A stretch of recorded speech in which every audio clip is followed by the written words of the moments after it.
It looked like a routine traffic accident until a patrolman with no forensic training suspected something worse, but he couldn't prove it until a bent steering wheel, a security camera, and a physics calculation showed what really led to a young woman's death.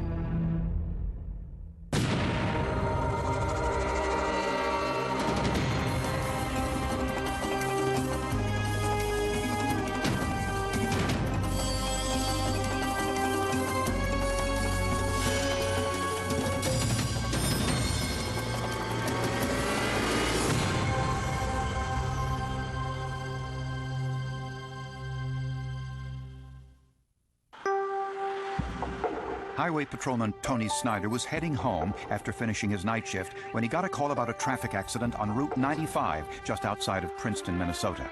It was maybe 10 miles from my house, so I said I would do it. When Snyder arrived, he saw that there had been a two-vehicle accident. Apparently, a Jeep collided with an abandoned car that had broken down and was parked on the side of the highway. When I was met by the deputy, he informed me that one person is deceased, the female passenger in the red Jeep, and the other vehicle that was struck was unoccupied. I could see the ambulance personnel working on a male who was covered in blood, and he was screaming. The Jeep driver, Steve Hollerman, was rushed to a nearby hospital. Steve's passenger, his 41-year-old wife, Deborah, was dead. Everybody knew her. I mean, she was that well loved. It was just disbelief and shock. If you got to know Deb, you liked Deb. She was the life of the party. She was somebody that people gathered around because she was fun to be with. Steve Hollerman survived the crash with only minor injuries, and toxicology tests revealed no drugs or alcohol in his system. He told investigators that he and Deborah were on their way home from shopping when he inadvertently drove off the highway and struck a parked car. I said, "Do you remember what you hit?" He said, "Yeah, I hit a car." I said, "Do you know where the car was?" He said, "Yes, it was on the shoulder." And I said, "Did you see the car when you hit it?" He said, "Yeah, I saw the taillights." And I then asked him if he tried to maneuver the vehicle or brake to avoid collision, and he said that he didn't have time to do that. The right front end of Steve's Jeep hit the back left side of the parked car. Steve said he was driving approximately 60 miles an hour at the time of the accident, and he was wearing his seatbelt, but Deborah was not. That was out of her character. She was pretty religious about wearing seatbelts and made it a point to everyone else that they needed to have theirs on also. At Deborah's autopsy, the medical examiner found skull fractures and evidence that her brain had been jolted violently inside her skull from side to side. The finding of the pathologist that did the autopsy was that the death was a result of a motor vehicle accident. The blunt force trauma and the injuries that were observed, the skull fracture, the bruising of the brain, any of those could have been consistent and would have been consistent with being killed in a motor vehicle crash. Although Patrolman Tony Snyder wasn't a doctor or formally trained in forensic science, he couldn't believe the coroner's report. I was sick to my stomach when I heard those words come out of his mouth because I thought I was at a dead end now. I was not comfortable with it at all. But to be honest with you, I was tore up inside. I couldn't even sleep at night. Snyder was bothered because this accident didn't seem bad enough to have caused a fatality, as he had seen in so many other accidents. I've been to accidents like that where people actually their head went clean through the windshield, and they're speaking to me when I get there. And this windshield wasn't broke out. It was barely cracked. And Snyder thought the amount of blood in the car was inconsistent with Deborah's injuries. There was a lot of blood in the vehicle. More blood than I've ever seen in any accident in my life. And I've been to hundreds of accidents. But so had local traffic investigators, and they disagreed with Snyder. They came to the same conclusion as the coroner, that the car crash was an accident. Radio knobs, if he was on the cell phone, I asked him if he passed out, blacked out, was dizzy, fell asleep, and none of those things were the reason he was off the roadway. He just said he didn't know. Steve told investigators that he and Deborah had been shopping and were heading home when the accident occurred. So Snyder checked Steve's story by reviewing the videos taken by the store's security cameras. They showed the Hollermans at the store that night, but they left several hours earlier than Steve claimed. The last store he left was around 7:30 p.m. And I got a call to come to the crash at 10 p.m. So there's quite a bit of time missing to drive 18 or 20 miles. In addition, the items the Hollermans bought at the store weren't in the Jeep at the time of the accident. So where were the Hollermans between 8 and 10 p.m.? An anonymous telephone call gave Tony Snyder a clue. There was no name, no way to get a hold of anybody, but just so you know, somebody called and said Steve Hollerman's been having an affair. Well, that piqued our interest even more to say, geez, there's some more pieces to this that we're unfamiliar with and that we want to look into. Surprisingly, Deborah's friends all knew about the affair, and apparently, so did Deborah. She was aware there was an affair going on, and she was going to confront him. That was made clear. Her girlfriends have told us that. Investigators eventually discovered the identity of Steve's girlfriend. She was employed by the local hospital where Steve worked as a lab supervisor. When questioned, she openly admitted the affair. She basically said that they'd been seeing each other for a year. They were in love with each other. They went on outings together, and she admitted that they had sex that day in his cabin. The cabin was the Hollerman's summer home at Green Lake. It was just a mile and a half from the crash site. With a warrant, investigators searched the cabin and found evidence confirming the story they'd heard from Steve's girlfriend. You could see a bed where it looked like it had been recently slept in or used in some way. And they also discovered that Steve and Deborah had been in the cabin before the car crash. Several items they had purchased that night were in the cabin, so Snyder decided to take a closer look at the Hollerman's Jeep, as well as the accident scene. Steve said he was driving 60 miles an hour when the accident occurred. Accident reconstruction experts have a way of confirming this. If a parked car is hit, the distance it moves after impact can tell you the speed at which it was hit. It's based on Sir Isaac Newton's laws of physics, specifically conservation of momentum. When one object strikes another, as in this demonstration, its momentum is transferred to the other. All things being equal, the speed of the first ball is equal to that of the last.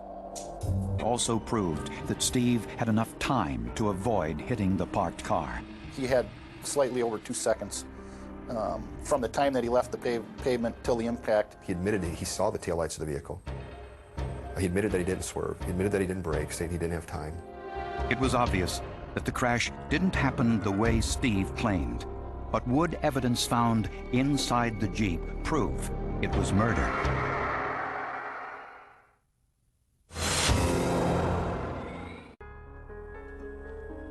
Investigators now suspected that Deborah Hollerman had been murdered. Her family couldn't believe her husband Steve had anything to do with it. It was disbelief, going, my God, the poor guy lost his wife. He's gone through a month of mourning, and now they do this to him. But Patrolman Tony Snyder feared Steve may have committed the perfect crime. I literally didn't sleep at night. Several nights. Easter dinner at my mom and dad's I hardly ate, and they thought I was mad at them or upset with the family or sick or something. I was just so obsessed by this I couldn't eat, and I was worried that I was running out of options to get this figured out. I was running into a lot of dead ends. Since the original autopsy ruled Deborah's death as accidental, Snyder asked Dr. Janice Amatuzio for a second opinion. As I looked at those photographs of the vehicle, which I'd not seen before that, and I looked at the injuries, I said, you know, there's something we don't know here. And I think this case deserves more investigation. There's way too much blood inside the vehicle. Dr. Amatuzio wanted to examine the Hollerman's Jeep herself. In other words, she had been injured before the crash. That is the only way that she could have gotten that much blood onto her sweater, onto her hair, onto her face. And there was more evidence that Deborah was bleeding before the crash. On the passenger side rear window, you could see where blood came from the seat and was running down the window. The L-shaped pattern demonstrated once again the physics of momentum. When blood drips down the window of a Jeep traveling at 40 miles per hour and it stops abruptly, everything in the Jeep, including the blood, continues to move forward. Scientists believe that's what caused this L-shaped pattern. The final three pieces of evidence were crucial to understanding events before and after the crash. Deborah's blood was found on the lever used to adjust the driver's seat. The driver's seat where Stephen Hollerman was seated was pushed as far back as the seat could go. The steering wheel was bent, and investigators found Steve's bloody shoe print on the passenger side window. This indicated that Steve moved his seat back after he was in contact with Deborah's blood, then grabbed the steering wheel to brace himself for the crash. The evidence also proved that Steve Holloman tried to break the passenger window after the crash. My opinion is he was trying to break the window out at the accident scene. He needed glass because there was a lot of blood and there was no glass anywhere. Lastly, Dr. Amatuzio discovered what really caused Deborah's death. Forensic experts found what they believed was the murder weapon used to kill Deborah Holloman. It was the knob used to adjust the passenger's side mirror. But a passing motorist stopped to help before Steve could do it. I'm convinced that he contrived a plan to try to cover it up. Whether he had that already figured out before he assaulted her and killed her, I believe that he did come up with a plan to cover it up, to make it look like she died in that car crash. We found out a lot of things pretty quickly, you know, as far as like the speed limit he was traveling at and the positioning of his seat and a lot of the things, you know. I guess not, after, you know, we found out about the beating and that kind of stuff that happened that night, I guess nothing was really a surprise after that, you know. At the trial, Steve pleaded not guilty. He admitted striking Deborah during an argument, but said he was driving her to the hospital for treatment when the accident occurred. The judge didn't buy it. Steve Holloman was convicted of second-degree murder and sentenced to 30 years in prison. The most fascinating case that I've dealt with in my 15 years as an attorney. If you look long enough, pretty soon the scene begins to speak to you. It really just depends on the amount of attention that you give it. It's really meticulous attention to detail. I've learned over the years that if we look hard, we will eventually get to the answers. Without a careful look at the evidence and the use of science to reconstruct the crash, Deborah Holloman's death might have remained an accident, and her husband would have walked free. Tony Snyder is adopted as our family hero. Highway patrolmen don't investigate murders, they give out traffic tickets. And for him to do what he did, I mean, he didn't have experience in investigating murders. He went to his superiors and they gave him the opportunity to follow his heart. And we just need to thank everybody that was involved in it to give our family peace. Tony Snyder is back to his old job as a highway patrolman. This case was his first brush with forensic evidence, but might not be his last. I am sure I will probably never see anything like it again in my career.